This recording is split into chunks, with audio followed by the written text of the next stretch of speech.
इसको देखते हैं हम। 2 वर्टिसेस दे रखे हैं ट्राइंगल के 0 2 एंड 4 3। इस टाइप का क्वेश्चन भी पूछा जाता है ना। ऑर्थो सेंटर ऑर्थो सेंटर के अराउंड आपको क्वेश्चन देखने को मिलेंगे। इसी 2020 में ही हमारा थर्ड क्वेश्चन है इसी सीरीज में, ऑर्थो सेंटर के ऊपर। तो किसी ना किसी टाइप में ये जो ट्राइंगल के पॉइंट्स होते हैं, सेंट्रोइड, इन सेंटर, पिछला क्वेश्चन देखो इन सेंटर का था, उससे पीछे एक सेंट्रोइड का भी किया हमने। तो लगभग 22-23 क्वेश्चन आए थे पूरे इसमें 2020 में। तो उसमें 5-6 क्वेश्चन तो अभी तक मेरे को ट्राइंगल के जो पॉइंट्स होते हैं, सर्कम सेंटर, ऑर्थो सेंटर, इन सेंटर, सेंट्रोइड, इनके ऊपर ही मिल गए। तो अगर आप इस टॉपिक को भी अच्छे से कर लेते हो तो चांसेस हैं कि कोई ना कोई क्वेश्चन आपके एग्ज़ाम में, उसमें पेपर में आ जाए। तो देखो इसको ड्रॉ कर लेते हैं। एक है 0 2, एक वर्टेक्स 0 2 है, और अगला है 4 3 4 3। ठीक है।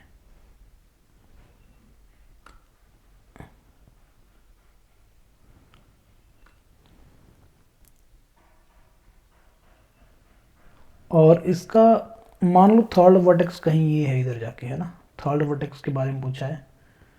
ऑर्थो सेंटर के क्वेश्चन में आपको बेसिकली वही याद रखना है कि एल्टीट्यूड्स का पॉइंट ऑफ इंटरसेक्शन है, और स्लोप्स, परपेंडिकुलर लाइंस, कुछ वैसे वैसे मीन्स सो क्वेश्चन सॉल्व हो ही जाते हैं आगे कंबाइन करके सारी चीज़ें। तो देखते हैं इसका जो ऑर्थो सेंटर है, नाम दे दो बी सी ए के बारे में निकालना है कौन सा है उसमें क्वाड्रेंट में है। तो जो ए से एल्टीट्यूड जाएगा सामने वाली साइड के ऊपर, उसके ऊपर कहीं आपका ऑर्थो सेंटर रहेगा जो कि ओरिजिन है। मान लो ये डी है।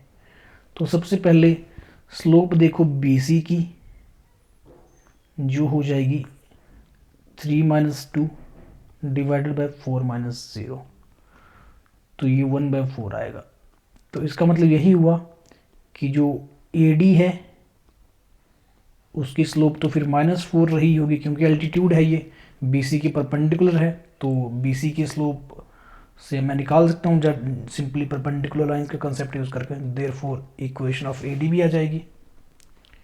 मैं कर क्या रहा हूँ स्टूडेंट्स, आपके साथ स्ट्रेटजी थोड़ी इसका जो मेथड शेयर कर देता हूँ। मैं पहले तो ए डी की इक्वेशन निकालूंगा ना, है ना। उसके बाद या तो ए बी की इक्वेशन निकाल लो या फिर ए सी की निकाल लो, उनको सॉल्व कर लेंगे आपस में, तो ए तो आ ही जाएगा। बस ये मेथड है। तो सबसे पहले ए डी निकाल लीजिए। तो 0 0 से पास कर रही है, क्योंकि ए डी जो है 0 0 से पास करेगा। देखिए 0 0 से पास कर रहा है, एंड स्लोप मैंने निकाल ली -4 x - 0। तो ये आ गया, ठीक है ना। 3 हाँ ठीक है, y इक्वल टू -4x, ये स्लोप, ये लाइन की इक्वेशन आ गई ए डी की।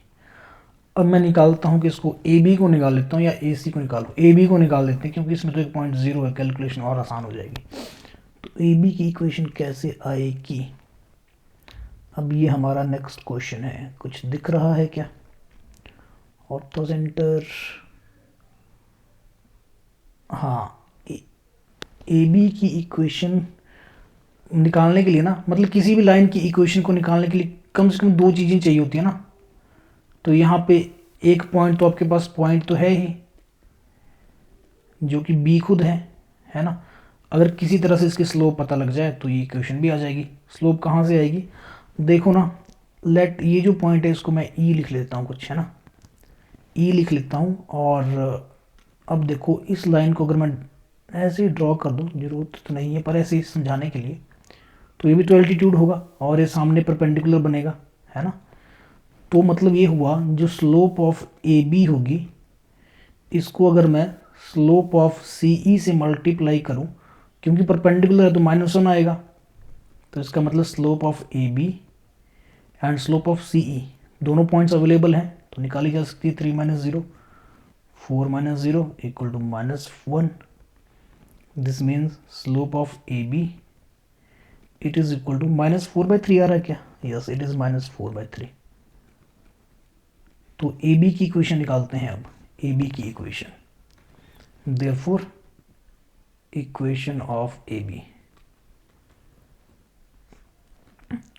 ये 0 2 से पास कर रहा है, पॉइंट बी का मैं यूज़ करूँगा y-2 इक्वल टू स्लोप है -4/3 एंड x -0। ठीक है, तो ये हो गया y-2 times 3 equal to -4x। बस इतना काफ़ी है, इतने में सॉल्व कर लेते हैं। क्यों?